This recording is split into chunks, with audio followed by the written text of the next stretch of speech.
Jean-Marc Gancine, tu es le monsieur vert de Darwin. Est-ce que tu peux d'ores et déjà, même si c'est pas terminé, faire un premier bilan de cette seconde édition, l'Océan Climax?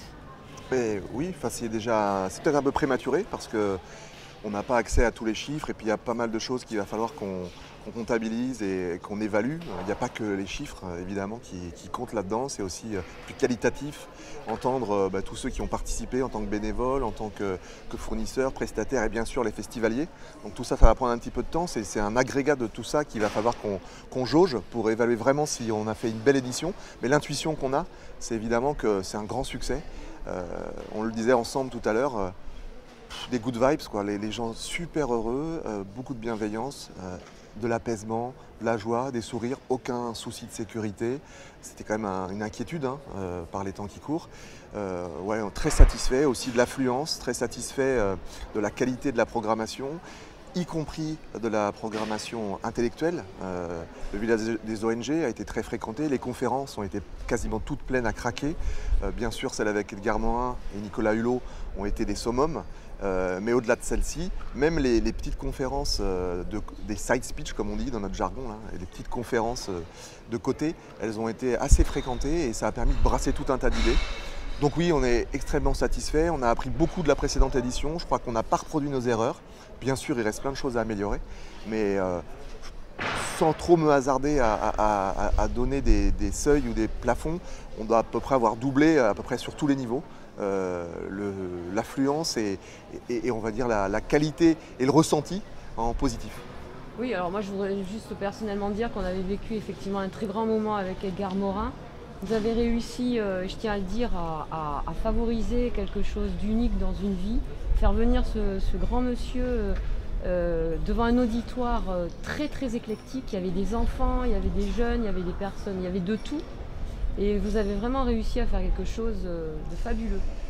Pour moi, à titre personnel, c'est quelque chose d'historique puisque j'ai été extraordinairement influencé par Edgar Morin depuis que je réfléchis un peu, on va dire.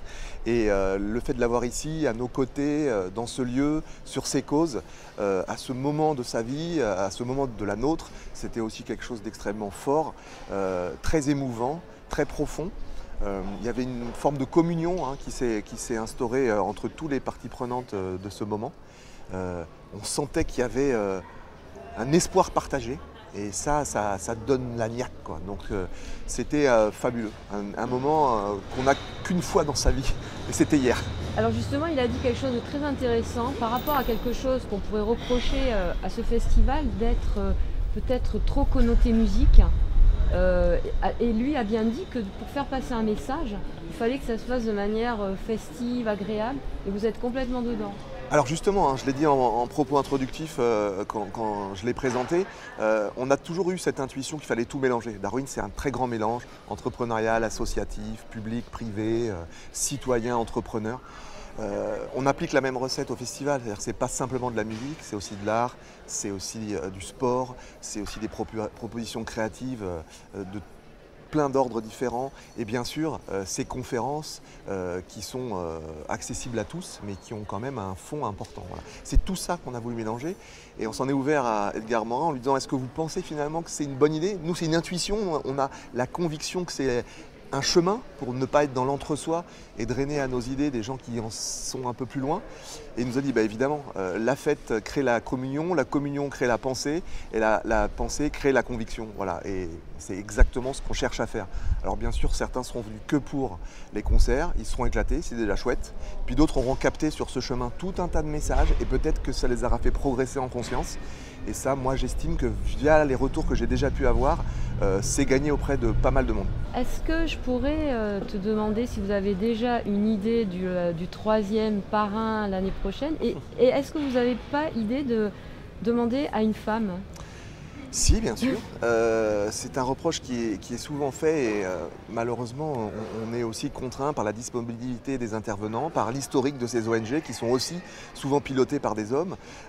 Malheureusement, les femmes qu'on a invitées, certaines ont dû se désister au dernier moment. Ça a été le cas de Lamia Essemlali pour Sea Shepherd, ça a été le cas de Claire Carinti pour SOS Méditerranée.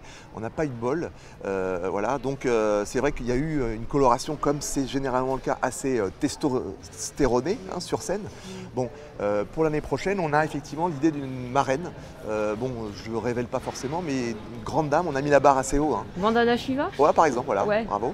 Mais bon, pensé. voilà, on a réfléchi. Le thème sera bien sûr dans la continuité des engagements et des causes qu'on défend. Ici, les océans, le climat et bien sûr la solidarité entre les peuples. Par contre, il va falloir sans cesse qu'on renouvelle les propositions et on pourrait aller vers ces questions autour des sols, évidemment, la fertilité des sols qui est majeure dans nos capacités à faire face aux chocs qui s'annoncent, ou alors la question de la condition animale et de l'extinction des espèces. Ah voilà. oui, les aussi, deux sujets sont... On cogite sur ces idées-là, maintenant c'est bien trop prématuré. On va déjà sortir de cette édition et se reposer un tout petit peu. Climax rime avec environnement, océan, mais doit aussi rimer avec argent.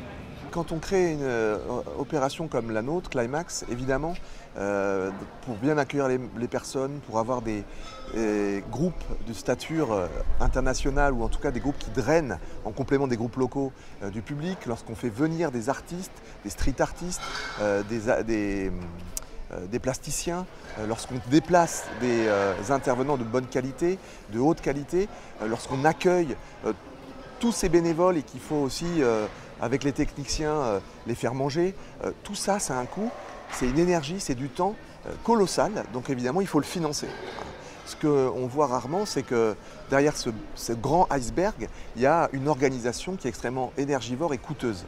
Voilà. Et les partenariats sur des thématiques clivantes, ils ne sont pas évidents à trouver. Les mécènes ou les sponsors n'ont pas envie de s'afficher sur certaines causes, ne se sentent pas légitimes sur la question du fossile. C'est difficile de trouver des mécènes. La question des réfugiés aussi peut faire peur. On a eu certaines défections parce qu'on pensait que, assez naïvement, des grands groupes ou ceux qui peuvent nous accompagner aient pu financer ce genre de choses. Ce n'est pas le cas. Voilà, c'est pas le cas. Du coup, c'est très tendu. L'année dernière, on avait perdu beaucoup d'argent. On a assumé, on a réglé toutes nos dettes à nos fournisseurs en vendant, on va dire, des actifs, notre agence Inoxia.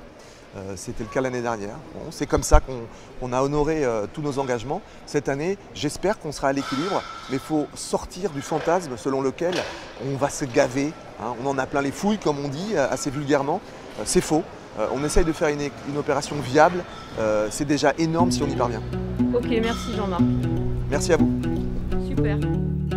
Retrouvez les autres interviews de cet épisode 1 dans leur intégralité sur le site What a Beautiful World ou sur la chaîne partenaire Beautiful TV. Et à très bientôt pour la suite de nos aventures.